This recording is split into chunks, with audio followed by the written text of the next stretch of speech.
Hey, good afternoon. So, last bit of prep for our parks on the air was setting up this Sotabeams mast, which I've had for a while. I've just never got around to using it. But I'm planning, it packs down really small. As you can see, it's a full-size mast. I think it's either 8 or 10 metres, I would guess. 8 metres. But the point is, with this, I can put my endfed wire on one end and then feed that back to the 705. But yeah, I've wanted to practice setting it up at home first in the safety and comfort of my own front garden.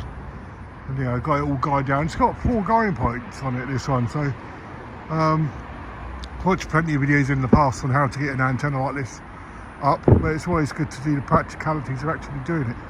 So it's quite straightforward.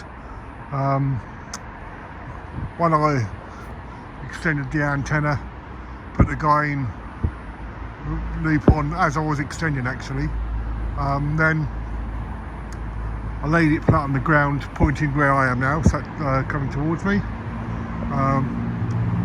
Laid it flat, pegged it down in those 2 locations, and then walked it backwards, and sure enough went vertical, and it was just a question of pegging it down.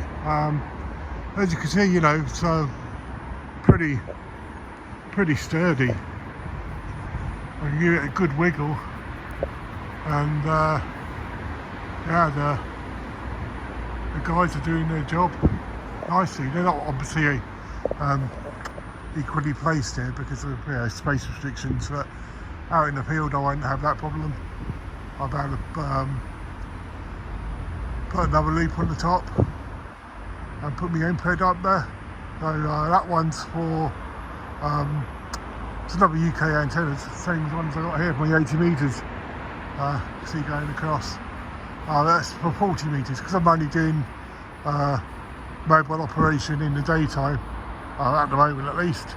I only need like 40, 20, so yeah, that's what I'm going with. So yeah, really good quality antenna, UK antennas, endfed antenna. So really looking forward to getting it out with this mast.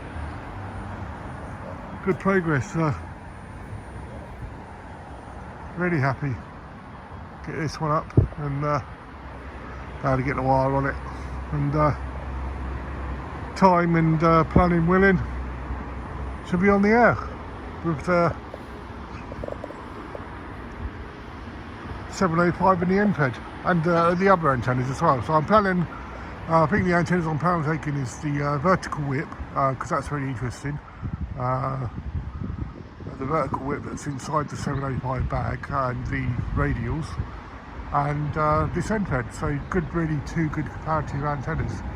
I do know the endfed is very good, so it's a question of 10 watts to it equally. So with the whip, it's a question of tuning it and getting the resonance and seeing how we go. So yeah, exciting times ahead. Stay tuned. 2 Echo 0 Fox Whiskey Echo 70 Bs.